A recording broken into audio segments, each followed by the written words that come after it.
अगर घुटने के अंदर दर्द हो रहा है आगे की तरफ, सीढ़ी चढ़ने उतरने में पेन हो रहा है और खर खर खर खर की आवाज़ आ रही है, इसका मतलब हमारे घुटने के जो पटेल है उसके जो पीछे का कार्टिलेज है उसमें प्रॉब्लम है, खड्डा हो गया। वो आपके हमारे में लिखा हुआ है कॉन्ड्रोमलेशिया ग्रेड 3। अब ये चीज़ बहुत सारे लोगों में मिलती है। अगर हम रेगुलर एक्सरसाइज कर रहे हैं विदाउट एनी गाइडेंस उनमें भी हो जाती है, क्योंकि पटेला माल ट्रैक करने लग जाता है। अगर हम कुछ मांसपेशियां मजबूत रख रहे हैं अपनी पैर की और कुछ पे ध्यान नहीं दिया जा रहा क्योंकि हम एक्सरसाइजेस गाइडेंस में नहीं कर रहे, सो पटेला चिपक के चलने लगता है, वो खड़ जाता है। अगर हमारी चोट लगी घुटने के अंदर, इसमें ACL टीयर हो गया या PCL टीयर, मेनिस्कस टीयर हो गया, उस चोट की वजह से मेरी मांसपेशियां पतली पड़ जाती है और अगर हमने उसको मजबूत नहीं बनाया गाइडेंस में, एक स्पोर्ट्स फिजियोथेरेपिस्ट ही गाइड कर सकता है, नॉर्मल फिजियोथेरेपिस्ट नहीं कर सकते, तो भी पटेला माल ट्रैक करता है और कॉन्ड्रोमलेशिया डेवलप हो जाता है। सो ACL टीयर और ACL की सर्जरी के बाद ये बहुत कॉमन है अगर हमने ढंग से अच्छी तरह से रिहेबिलिटेशन नहीं किया स्पोर्ट्स फिजियोथेरेपिस्ट की गाइडेंस है, मन से नहीं, नॉर्मल फिजियोथेरेपिस्ट नहीं करा पाता बेटा। तो अगर खड्डा हो गया तो अब क्या कर सकते हैं सर? खड्डा तो बढ़ता ही जाएगा, बढ़ता ही जाएगा, बढ़ता ही जाएगा। MRI कराने पे अगर ग्रेड 1-2 का टीयर मिलता है मुझे कॉन्ड्रोमलेशिया, ग्रेड 1 या ग्रेड 2 कॉन्ड्रोमलेशिया, तो फिर हम इसको खून से ठीक कर देते हैं। आपका खून लेंगे, उसमें से मैं ग्रोथ फैक्टर अलग निकालूंगा, GFC या ACP, ये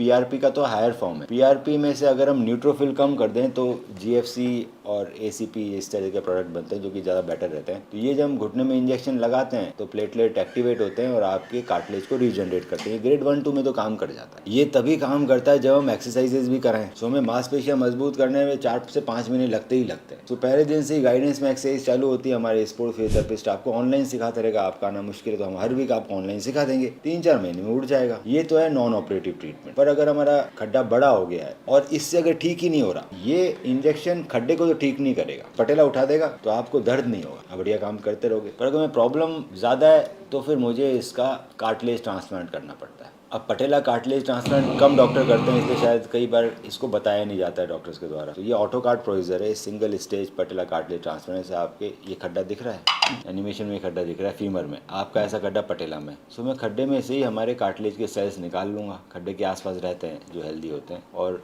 यहाँ से निकाल सकते हैं एक्स्ट्रा, ये नॉन आर्टिकल सब यहाँ से निकाल सकते हैं। ये सब इसमें इकट्ठे हो गए, कार्टिलेज के सेल्स इसमें इकट्ठे हो गए। फिर मैंने इसका पेस्ट बनाया और ये चीज़ मैंने वापस लगा दी। और इसको चिपकाने के लिए मैं ग्लू लूँगा, थ्रोम्बिन और फिब्रिन। वो बाजार से भी आ सकता है, मैं आपका बनवा भी सकता हूँ। तो हम थ्रोम्बिनरी चैम्बर से आपके ही खून से बना लेते। तो पहले थ्रोम्बिन चला गया, फिर फिब्रिन चला गया, तो मैंने वापस आपको कार्टिलेज दे दिया। अब ये प्रोसीजर हम हर जगह कर सकते हैं, हिप के अंदर, एंकल के अंदर, पटेला में, टीबे में, जहाँ जहाँ मेरे पास खड्डे हैं। कार्टिलेज ट्रांसप्लांट है, सिंगल स्टेज, एक ही स्टेज में होता है। ये जब नहीं था तो हम 2 स्टेज में करते थे, जिसको बोलते थे ACI। इसके ऊपर हम लोग मेम्ब्रेन भी चिपका देते हैं। सो हमारे पास मेम्ब्रेन आती है ऐसी, तो मैं कार्टिलेज सेल डाले, ऊपर मेम्ब्रेन चिपका दी। तो ये एक तरीका है आपके पटेला को नया कार्टिलेज देने का। फर्स्ट हमें करना है एक्सरसाइजेज आज से, ताकि और डैमेज ना हो।